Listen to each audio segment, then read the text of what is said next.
Friends మనకి వాట్సాప్‌ని backup తీసుకోవడానికి 2 methods ఉన్నాయి. అందులో ఫస్ట్ వన్ వచ్చేసేటప్పటికి మనం వాట్సాప్‌లోకెళ్ళి చూడండి. ఇక్కడ మీకు సెట్టింగ్స్‌ని ఓపెన్ చేశారు అంటే ఇక్కడ మనకి చాట్స్ ఉంటుంది.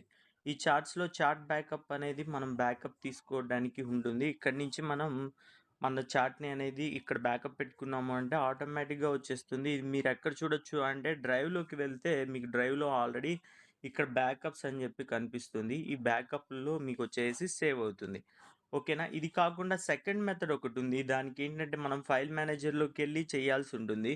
సో, అది అందరికీ వర్క్ అవ్వట్లేదు. చాలా మందికి వర్క్ అవుతుంది. బట్ కొంతమందికి వర్క్ అవ్వట్లేదు. దాని గురించి పద్దాక నాకు మెసేజ్ జేస్తున్నారు.